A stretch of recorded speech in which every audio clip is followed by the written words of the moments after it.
believe that vaccines in fighting against a pandemic like COVID-19 are effective? You recognize. Thank you for your question, Senator. So, again, I would say that the question is a scientific one, and it's one that is answered with data. So, the question is informed by data on specific outcomes and specific therapies. So that's the scientific question. Mr. Chair, just a couple more follow-ups. Just a yes or no. Do vaccines work in fighting against COVID-19? Yes or no? You recognize. Senator, as a scientist, I am compelled to answer the scientific question, and I'd be happy to answer any specific scientific question that you have related to vaccines and COVID-19. Scientifically, do the vaccines work against preventing COVID-19? Yes or no? Recognized. Okay. Well, thank you again, Senator. So, yes or no questions are not that easy to find in science. So I understand. I think I have better clarity about your question at this point.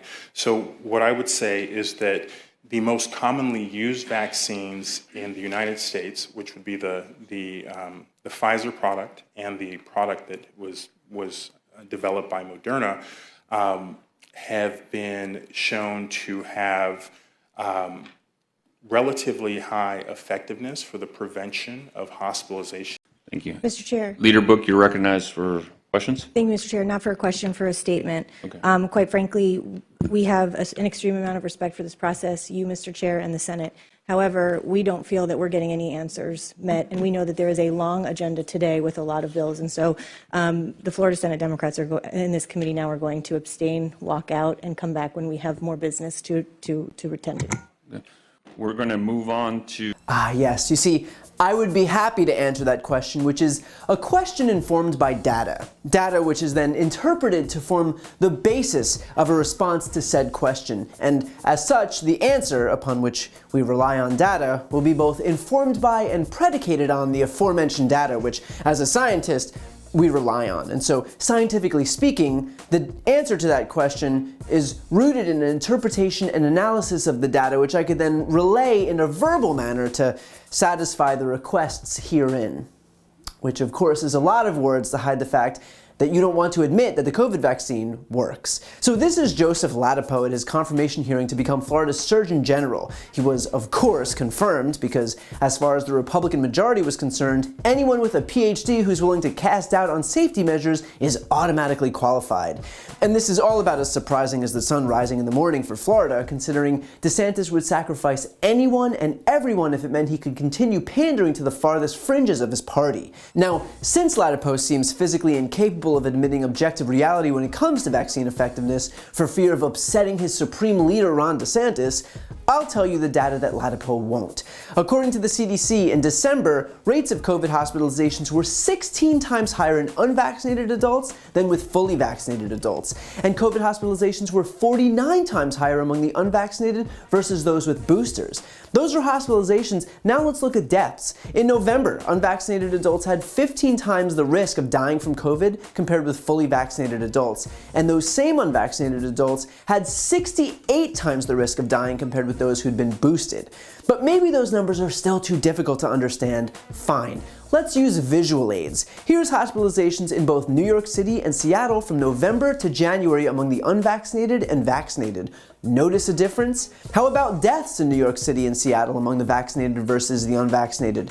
Notice a difference there? So Ladapo can dance around this question all he wants, but the data is beyond clear. The vaccine is effective and is saving the lives of virtually everyone who takes it.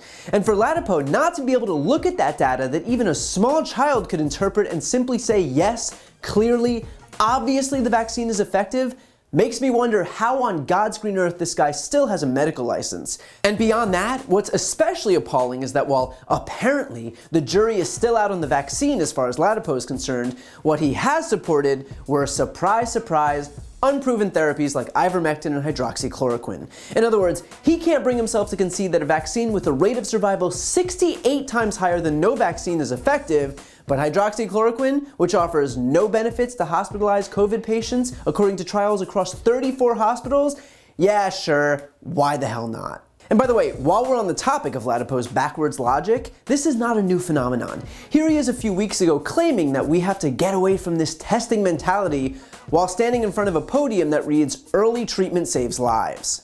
We're going to be working to unwind the sort of testing psychology that our federal leadership has managed to, unfortunately, get most of the country in over the last 2 years. We need to unwind this testing sort of planning and living one's life around testing. Without it, we're going to be sort of stuck in the same cycle. So, it's really time for people to be living, to make the decisions they want regarding vaccination, to enjoy the fact that many people have natural immunity. So if anyone can venture a guess as to how we're supposed to do early treatment while simultaneously stopping testing, which will actually tell us whether early treatment is necessary, I'd love to hear it. The fact is that this is what happens when your sole qualification for the job as a state's top doctor is a willingness to actually buck the same science that you're supposed to be living by.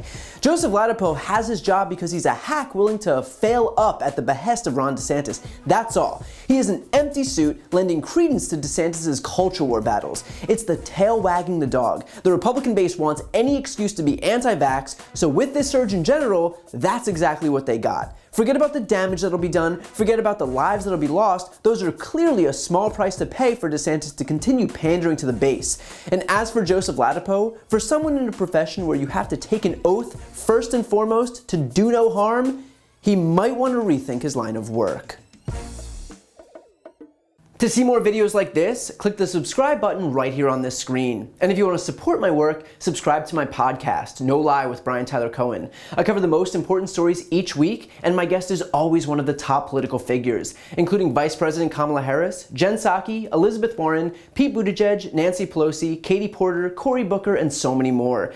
The podcast link is also right here on this screen, so give it a listen and subscribe on Apple Podcasts, Spotify, or wherever you listen to podcasts.